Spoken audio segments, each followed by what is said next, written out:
Thanks, Ciarán Comhairle. People should look at what's happening at the borders of Greece right now. It's utterly horrifying, it's utterly shameful.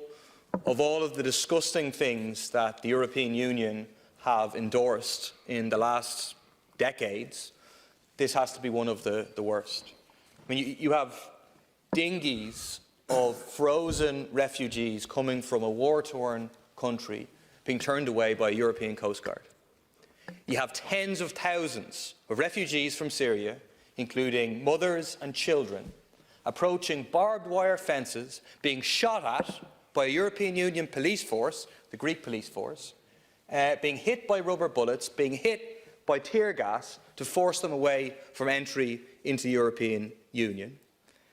You have gangs of far-right activists attacking, marauding through refugee camps in Greece. You have at least 2 people killed so far in the context of trying to reach Greece, including a young child, in a capsized boat. And all of that endorsed by the European Union, with the language of saying that Greece is playing the role of Europe's shield, according to the Commission President, and promising Greece more money and more support to bolster border security. It's really utterly disgusting, and it gives lie to any imagined European Union that's a paragon of democracy and human rights. This is the European Union that actually exists today, a deeply racist, anti-democratic project built on militarised borders of Fortress Europe, and these are the real human consequences as a result of it. The government should distance itself, it should criticise the approach of the European Union. It should do that immediately, it should speak out about it.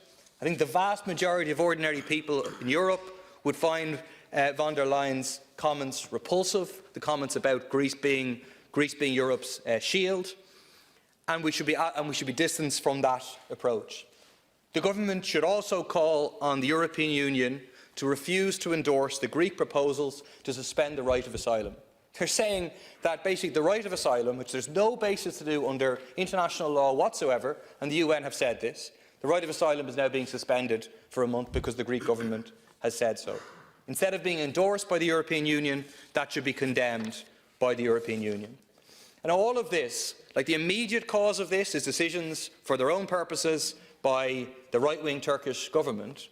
But as Deputy Boyd Barrett mentioned, it has its roots in past decisions of a right-wing racist character by the European Union, most fundamentally the decision repeatedly to attempt to outsource European borders, to outsource the human rights abuses that are required to keep refugees that are fleeing wars and conflict situations fuelled by Western imperialism, outsource that to other countries. So in this case, outsource it to Turkey in 2016 in a disgusting, dodgy deal worth €6 billion for the Turkish state at the expense of human rights abuses for those who face it. But that's only one of many deals that's been done with authoritarian regimes, dictatorships, etc. It's also in line with the decision to stop search and rescue missions by NGOs, including Médecins Sans Frontières, in line with the vote of Fine Gael MEPs to back that up because of supposedly not wanting Frontex to be exposed their operations. Instead, we need an entirely different approach. Instead of this militarised border security approach of Frontex, Frontex needs to be abolished. Instead, all of the money should be invested in search and rescue missions. The borders need to be open to allow Syrian and other refugees into the European Union. We need to restore the running of Mediterranean humanitarian rescue operations to the Member States. The Irish Naval Service should be put at that disposal of that service. And I think the left and the workers' movement need to be to the fore on this issue. Because if we're not, in demanding the rights of these refugees, but also demanding the resources to ensure that there are adequate homes, adequate jobs, adequate services for everybody, and there's enough wealth in the European Union certainly to achieve that.